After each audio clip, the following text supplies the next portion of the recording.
అటు నిర్మల్ జిల్లా ఖడెం ఖానాపూర్ మండలాల రైతులు రోడ్డెక్కారు. 2 రోజులుగా కురుస్తున్న అకాల వర్షాలకు కొనుగోలు కేంద్రాల్లో వరి ధాన్యం తడిసి ముద్దైంది. ఖడెం మండలంలోని నచ్చన్న ఎల్లాపూర్ గ్రామం మంచిర్యాల జాతీయ రహదారిపై రాస్తారోకో నిర్వహించగా ఖానాపూర్ పట్టణంలోని ఎన్టీఆర్ చౌక్ వద్ద ధర్నా నిర్వహించారు. 3 గంటల పాటు ధర్నా నిర్వహించగా ఖానాపూర్ ఎమ్మెల్యే వెడ్మ బుజ్జు పటేల్, జిల్లా కలెక్టర్ అభిలాష్ అభినవ్, అలాగే జాయింట్ కలెక్టర్ కిషోర్ కుమార్ వచ్చి తడిసిన ధాన్యాన్ని వెంటనే కొనుగోలు చేస్తామని హామీ ఇవ్వడంతో రైతులు ధర్నాను విరమించారు. 15 రోజుల్లో మిగిలిన ధాన్యాన్ని పూర్తిగా కొనుగోలు చేస్తామని హామీ ఇచ్చారు. ఇక మిల్లర్లు ఎవరైనా వరి ధాన్యాన్ని తీసుకున్నట్లయితే వారి మిల్లర్లను క్యాన్సిల్ చేస్తామని కూడా కలెక్టర్ రైతులకు హామీ ఇచ్చారు.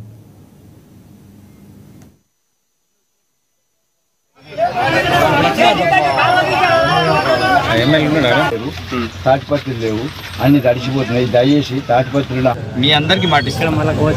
ఏదైతే తడిసిన ధాన్యాన్ని కొనే బాధ్యత మాది. ఆమాలను పెంచుతాం.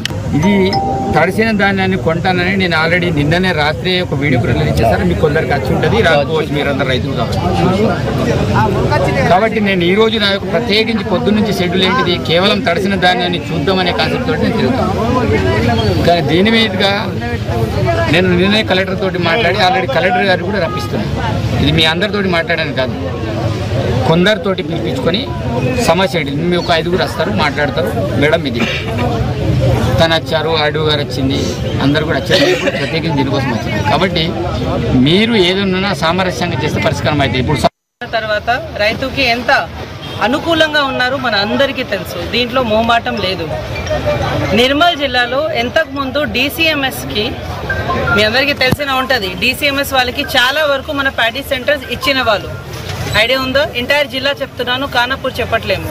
కానీ ఈసారి ఎంటైర్ స్టేట్లో లేని వ్యవస్థ ఇక్కడ 50% మన మహిళా సంఘంకి ఇచ్చాము. అదే వాస్తవమా కాదా? ఎందుకు ఇచ్చాము అంటే మహిళా సంఘంకి ఇస్తే కొద్దిగా వాళ్ళు ఇంకా నిజాయితీ ఉంటారు, మీ ఊర్లో నిలబడి చేస్తారు. కాబట్టి వాళ్ళకి 50% మన ఇదే PPC సెంటర్ ఇవ్వడం జరిగింది. గతంలో ఓన్లీ 20%.